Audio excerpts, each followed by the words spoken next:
1812년 나폴레옹은 대륙 봉쇄령으로 긴 러시아를 공격하기 위해서 80만 대군을 이끌고 러시아 원정길에 올랐습니다. 그러나 러시아는 나폴레옹 군대와의 정면 대결을 피한 채 후퇴 작전을 벌이면서 반격의 기회만 노렸습니다.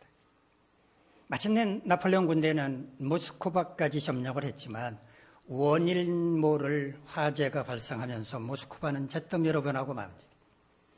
나폴레옹은 더 이상 전진할 수가 없어서 러시아가 항복하기만을 기다리고 있었습니다. 그러나 감감무소식이었습니다. 강추위가 몰아닥치고 있었고 식량까지 떨어지게 되면서 나폴레옹은 하는 수 없이 퇴각 명령을 내리게 됩니다.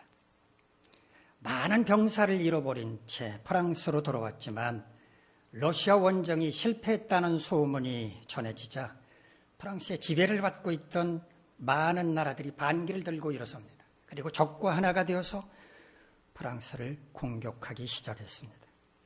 결국 전쟁에서 패한 나폴레옹은 황제 자리에서 쫓겨나서 이탈리아 토스카나 제도의 엘바라는 섬으로 유배를 당하고 말았는데 영국군 감시가 소홀한 틈을 타서 탈출을 했지만 결국 다시 붙잡히고 맙니다. 그리고 아프리카 서해안으로부터 1850km나 떨어진 고림무원의 영국 식민지 세인트 헬레나 섬으로 유배를 당했고 결국 생을 마칠 때까지 거기를 빠져나오지 못했습니다. 1944년 히틀러는 서부전선 벨지 전투에서 날씨가 좋을 거라고 하는 일기예보만 믿고 많은 군대, 많은 전투기를 동원을 했지만 날씨가 나빠지는 바람에 공중 포격을 감행하지 못함으로써 결국 전쟁에서 패하고 맙니다.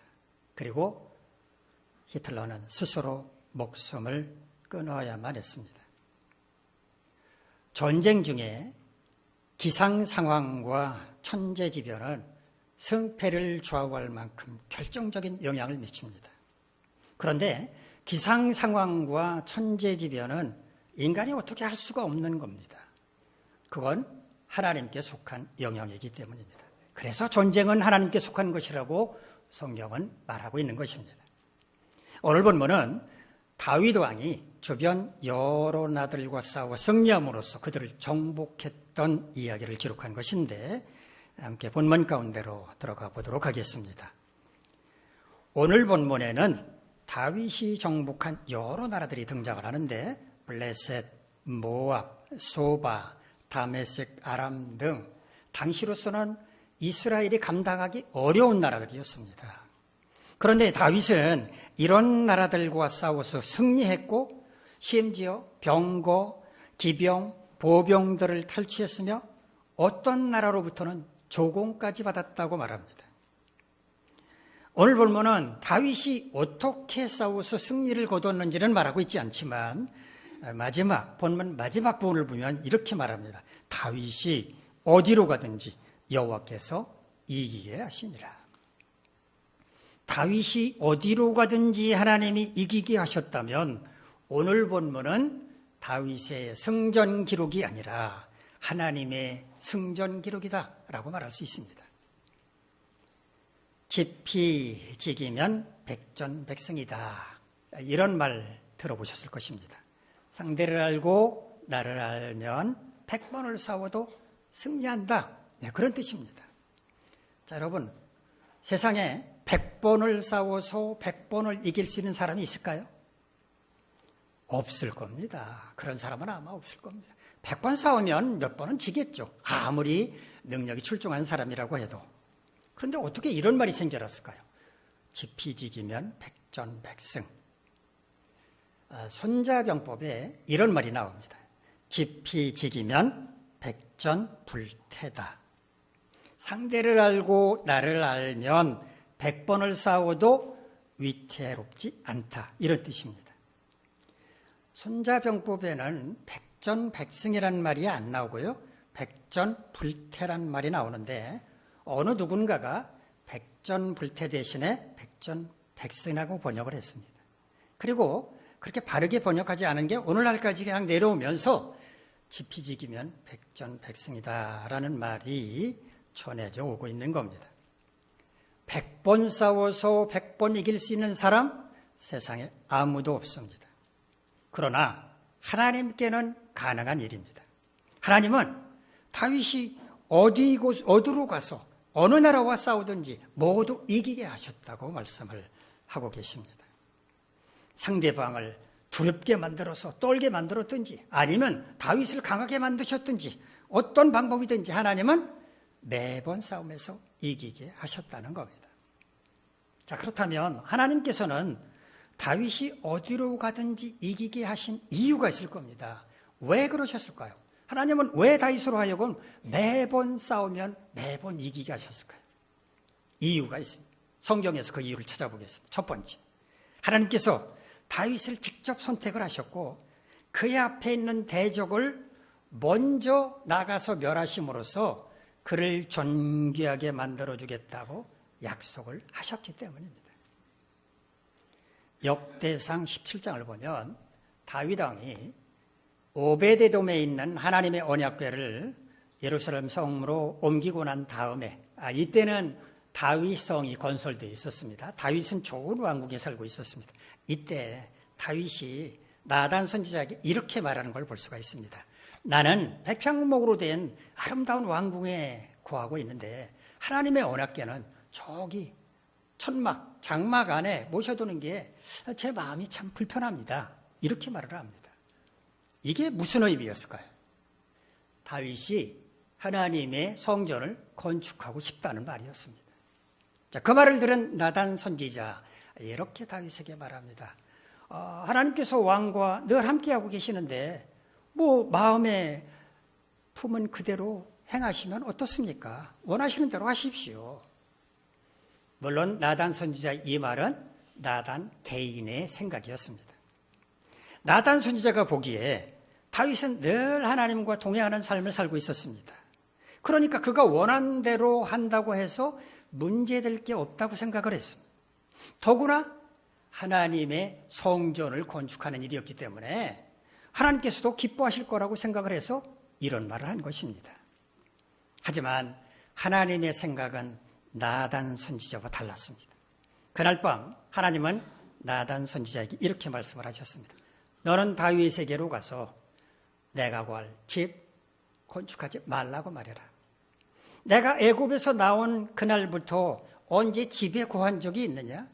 어떤 지도자에게도 내 집을 건축하라고 말한 적도 없다. 하나님은 나단 선지자에게 다윗으로 하여금 성전을 건축하지 말아라 라고 말씀하셨을 뿐 왜 그러는지, 왜 다윗이 건축하면 안 되는지 이유를 말씀하지 않았습니다. 그런데 역대상 28장으로 가보면 그 이유를 알 수가 있습니다. 다윗이 왜 성전을 건축하면 안 되었던지 그 이유를 알 수가 있는데 하나님께서 다윗에게 직접 말씀하는 걸로 나옵니다. 역대상 28장 3절 말씀입니다. 하나님이 내게 이르시되, 다윗의 말입니다. 너는 전쟁을 많이 한 사람이라 피를 많이 흘렸으니 내 이름을 위하여 성전을 건축하지 못하리라 하셨느니라. 나단 선지자에게는 다윗에게 가서 내 집 성전 건축하지 말라고 말해라 이렇게만 말씀하셨지 그 이유는 말씀하지 않으셨는데 그 이유는 다윗에게 직접 말씀하신 것으로 보입니다. 아시는 것처럼 다윗은 숱한 전쟁을 치른 사람 아닙니까? 많은 전쟁터에서 많은 사람을 죽였습니다. 그러니까 그 손에는 많은 사람의 피가 묻어 있습니다. 많은 사람의 피가 묻은 그 손으로 성전을 건축하지 말아라. 네 아들 솔로몬에게 그 일을 위임해라 라고 말씀을 하신 겁니다. 하지만 하나님은 성전을 건축하겠다는, 하나님의 집을 건축하겠다는 다윗의 그 마음만은 아주 기쁘게 받으셨습니다. 우리 역대상 17장 7절 8절 말씀 화면을 보면서 한번 같이 읽을까요? 시작. 또한 내 종 다윗에게 이처럼 말하라. 만군의 여호와께서 이처럼 말씀하시기를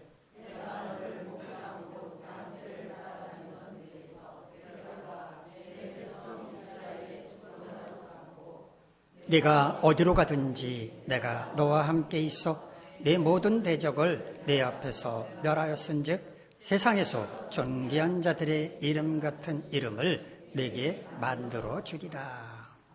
하나님께서 다윗을 얼마나 기뻐하셨는지 알 수가 있습니다. 양떼를 돌보던 다윗을, 목동 일을 하는 다윗을 불러서 이스라엘의 왕으로 삼으신 것을 하나님은 아주 자랑스럽게 생각을 하셨습니다. 그래서 그가 어디로 가든지 그와 함께 하셔서 모든 대적을 그의 앞서가서 먼저 멸해 주시겠다. 그래서 세상에서 존귀한 자가 해 주시겠다, 되게 해 주시겠다라고 약속을 하셨습니다. 하나님께서 다윗으로 하여금 어디로 가든지 이기게 하셨던 첫 번째 이유는 하나님께서 그를 직접 선택하셨고 그의 앞에 있는 대적을 먼저 멸하심으로써 그를 존귀하게 만드시겠다고 약속을 하셨기 때문이었습니다. 두 번째, 하나님께서 다윗으로 하여금 어디로 가든지 이기게 하셨던 이유는 다윗이 하나님의 마음에 합한 사람이었기 때문입니다. 사울왕이, 지난주에 말씀드렸지만 사울왕이 무모하게 블레셋과의 전쟁을 벌였죠. 소집된 백성들은 블레셋 군대의 그 위용을 보고서 싸울 생각은커녕 두려움에 사로잡혀서 도망치기에 바빴습니다. 이런 상황에서 사울왕은 초조하고 불안한 마음에 빨리 전쟁터로 나가기 위해서 제사를 드려야 하는데 선지자 사무엘이 오질 않기 때문에 자기가 스스로 나서서 제사를 드리는 잘못을 범하고 말았습니다. 그래서 제사를 드리고 막 끝났더니 제사를 막 마치고 났을 때 사무엘 선지자가 도착을 했습니다. 그 얘기는 뭡니까? 좀 기다려도 됐다는 말입니다. 성급하게 제사를 드렸다는 말이죠. 사무엘 선지자가 사울이 직접 제사를 드렸다는 것을 확인한 그 사무엘 선지자가 이렇게 말을 합니다. 사무엘상 13장 13절로 14절 말씀입니다. 사무엘이 사울에게 이르되 왕이 망령되이 행하였도다. 왕이 하나님 여호와께서 왕에게 내리신 명령을 지키지 아니하였도다. 그리하였더라면, 명령을 지켰더라면 여호와께서 이스라엘 위에 왕의 나라를 영원히 세우셨을 것이거늘 지금은 명령을 지키지 않은 지금은 왕의 나라가 길지 못할 것이라. 여호와께서 왕에게 명령하신 말을 왕이 지키지 아니하셨으므로 여호와께서 그의 마음에 맞는 사람을 구하여 여호와께서 그를, 마음에 맞는 사람 그를 그의 백성의 지도자로 삼으셨느니라. 사울 왕의 시대는 길지 못할 것이고 대신 하나님께서 마음에 맞는 사람을 구해서 사울을 대신해서 왕을 삼으실 거라고 말씀하신 겁니다. 이 일 후에 하나님은 사무엘 선지자를 베들레헴으로 보냅니다. 그리고 사울 왕의 뒤를 이을 왕의 후보자를 선택하도록 하셨는데 8명이나 되는 2세 아들들 한 사람 한 사람을 심사를 하게 됩니다. 그리고 맨 마지막 8번째 다윗을 대면했을 때 하나님께서 뭐라고 말씀하셨는지 아십니까? 사무엘상 16장 12절 말씀입니다. 여호와께서 이르시되 이가 그니 일어나 기름을 부으라 하시는지라. 이가 그니 일어나 기름을 부으라 라는 이 말씀을 히브리어 원문 그대로 번역하면 이렇습니다. 일어나 기름을 부어라. 왜냐하면 이 사람이 그 사람이기 때문이다. 이 사람이 그 사람이다라는 말이 무슨 의미였을까요? 하나님의 마음에 맞는 사람이 바로 그 사람이다. 그 뜻이었습니다. 다윗은 내 마음에 꼭 맞는 사람이니 그에게 기름을 부어라 라고 말씀을 하신 겁니다. 이처럼 다윗은 하나님이 찾고 또 찾아서 선택한 사람, 하나님의 마음에 꼭 맞는 사람이었습니다. 자, 우리 한번 생각을 해봅시다. 우리가 마음에 꼭 맞는 어떤 사람에게 어떤 임무를 맡겼다고 가정을 해봅시다. 우리는 아마 그 사람에 대해서 큰 관심을 기울이게 될 것입니다. 그리고 그가 하는 일이 잘 되기를 바라고 뭐든지 도와주려고 할 것입니다. 왜냐하면 내 마음에 꼭 맞는 사람이기 때문에 내 분심과도 같고 또 그의 성공은 곧 내 성공이기도 하기 때문입니다. 하나님은 자신의 마음에 꼭 맞는 다윗을 특별하게 생각을 하셨고 그래서 그가 어디로 가든지 이기게 하셨던 겁니다. 세 번째, 하나님께서 다윗으로 하여금 어디로 가든지 이기게 하셨던 이유는 다윗이 전능하신 하나님을 전적으로 믿고 의지했기 때문이었습니다. 다윗이 아직 풋내기 청년일 때 아버지의 심부름으로 블레셋과의 전쟁에 동원된 형들을 멸해간 적이 있었습니다. 다윗이 전투 현장에 도착을 했을 때 마침 블레셋 진영에서는 골리앗이 나타났는데 성경을 보면 골리앗을 싸움을 도두는 자라고 소개를 합니다. 싸움을 도두는 자, 히브리어 베나임이라는 말을 번역을 한 건데요. 군대를 대표해서 나가 싸우는 장수를 가리키는 말입니다. 그러니까 골리앗은 블레셋 군대의 간판 타자였다, 이 말입니다.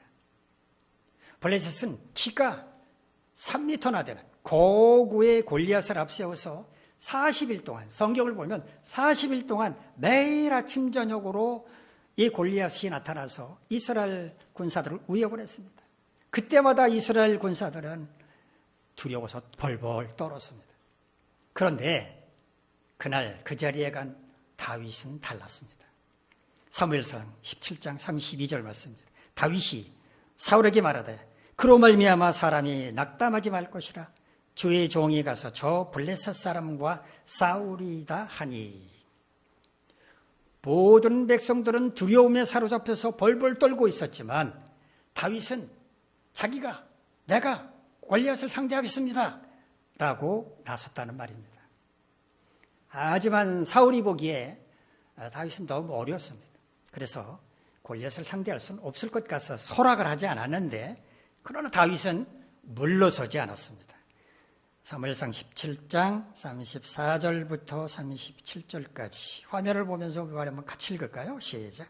다윗이 사울에게 말하되 저의 종이 아버지의 양을 지킬 때에 사자나 곰이 와서 양 떼서 새끼를 물어가면 내가 따라가서 그것을 치고 그 입에서 새끼를 건져내었고, 그것이 일어나 나를 해하고자 하면 내가 그 수염을 잡고 그것을 쳐 죽였나이다.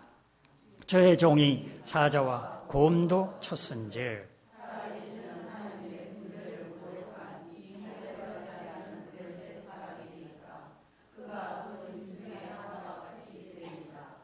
또 다윗이 이르되 여호와께서 나를 사자의 발톱과 곰의 발톱에서 건져내셨은즉 나를 이 블레셋 사람의 손에서도 건져내시리이다.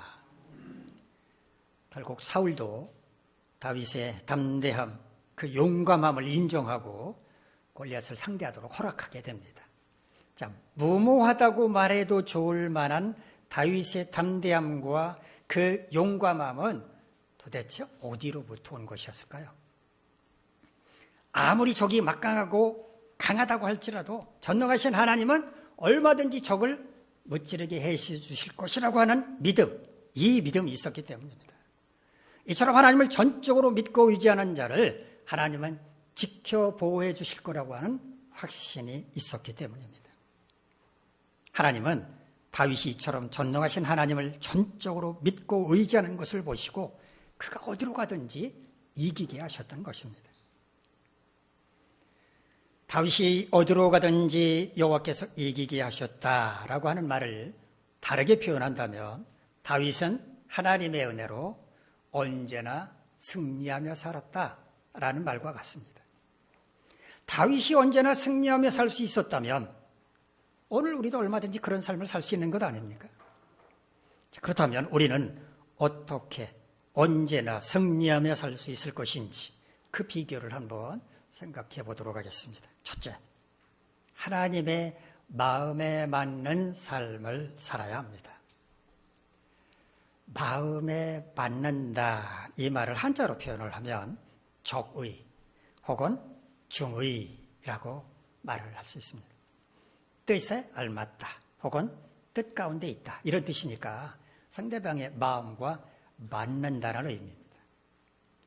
누군가 마음을 맞추려면 어떻게 해야 할까요? 그 사람의 마음이 어떤지부터 먼저 파악해야 합니다. 그래야 그 마음에 맞출 수 있기 때문입니다. 그러므로 하나님의 마음에 맞는 삶을 살고자 한다면 하나님의 마음이 어떤지부터 깨달아야 합니다. 제가 하나님의 마음을 알아야 합니다라고 말하지 않고 깨달아야 합니다라고 말하는 이유가 있습니다. 하나님의 마음은 깨달음을 통해서만 파악할 수 있기 때문입니다. 하나님의 마음을 깨달으려면 어떻게 해야 할까요? 하나님과 친밀한 교제를 나누어야 합니다. 여러분이 누군가의 마음을 파악하고자 한다면 그 사람을 자주 만나고 그 사람과 흉엄물 없는 대화를 나누어야 가능합니다. 마찬가지로 하나님의 마음이 어떤지 깨닫고자 한다면 하나님을 자주 만나고 하나님과 대화를 나누어야 합니다. 기록된 하나님의 말씀인 성경을 읽고 묵상함으로, 이렇게 예배를 드림으로, 선포되는 말씀을 들음으로, 기도함으로 하나님과 친밀한 교제를 나누어야 합니다. 그럴 때 우리는 하나님의 마음이 어떠한지를 깨달을 수 있고 그런 하나님의 마음에 맞는 삶을 살 수가 있는 것입니다. 만일 누군가가 여러분의 마음에 꼭 맞게 행동한다면 여러분은 그 사람과 동질감을 느끼게 될 것입니다. 그 사람이 마치 여러분 분신과 같다라는 생각을 하게 될 것이고 그에게 뭔가 좋은 것을 주고 싶어 할 것입니다. 우리가 누군가를 사랑하게 되는 것도 이와 비슷합니다. 내 마음에 꼭 드는 그 사람이 남 같지 않다는 생각을 하게 되고 무엇인지 주어도 아깝지가 않다는 생각이 드는 겁니다. 우리가 하나님의 마음에 맞는 삶을 살 때 하나님께서도 우리를 그런 눈으로 바라보십니다. 우리가 하나님 마음에 맞는 삶을 살 때 하나님은 우리가 언제나 어디서나 승리하며 살아갈 수 있도록 인도해 주시는 겁니다. 둘째, 우리가 언제나 승리하며 살고자 한다면 전능하신 하나님을 전적으로 믿고 의지해야 합니다. 우리가 아무리 대단한 능력을 가졌다고 하더라도 하나님의 능력과 비교할 수 있겠습니까? 그럴 수 없습니다. 우리가 날마다 승리하며 살 수 있는 비결은 전능하신 하나님의 능력을 힘입는 것입니다. 전능하신 하나님께서 힘을 주시면 우리는 언제나 승리할 수 있습니다. 1967년 제3차 중동전쟁이 일어났습니다. 이스라엘 한 나라와 이집트, 요르단, 시리아 등 아랍 연맹 국가와의 전쟁이었는데 이 전쟁이 6일 만에 끝났기 때문에 흔히 6일 전쟁이라고도 부릅니다. 이때 이스라엘 인구는 얼마였는가? 250만 명에 불과했습니다. 아랍 연맹은 1억 명이 넘었습니다. 그러니까 누가 보더라도 무모한 전쟁이라고 생각을 했습니다.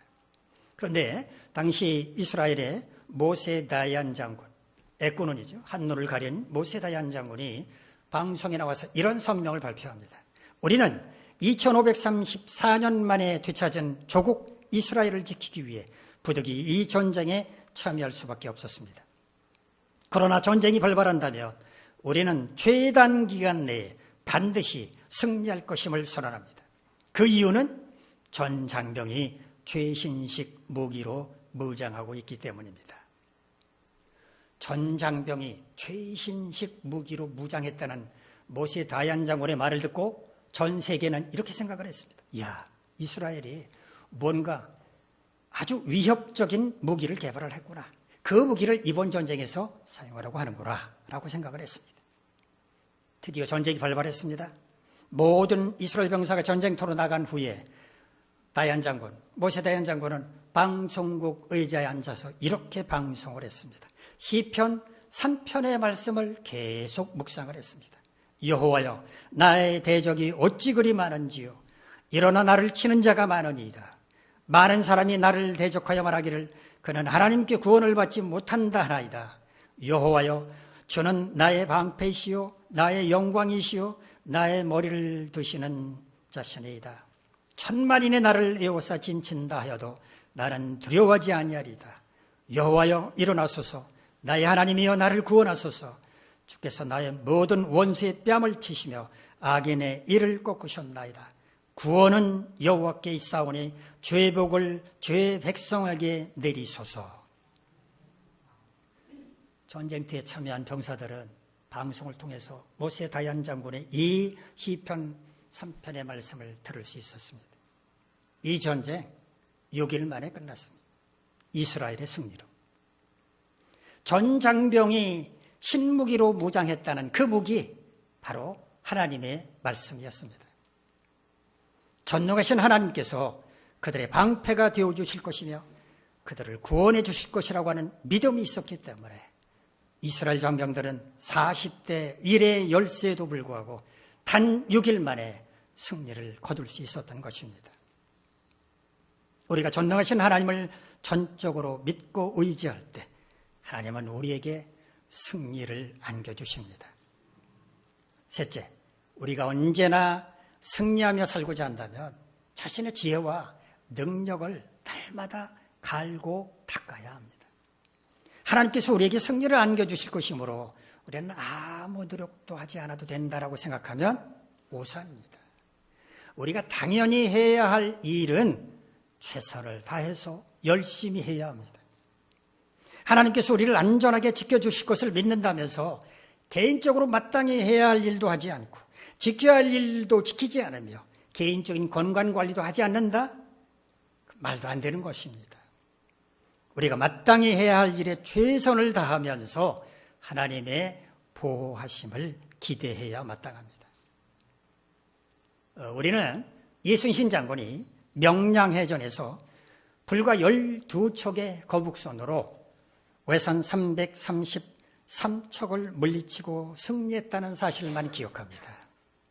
그러나 명량해전은 최악의 상황에서 거둔 극적인 승리였을 뿐 이순신 장군은 그렇게 싸우지 않았다고 합니다. 모든 전쟁이 임할 때마다 항상 적보다 우세한 전력을 유지했으며 흩어져 있는 적을 기습하는 전략으로 승리했다고 합니다.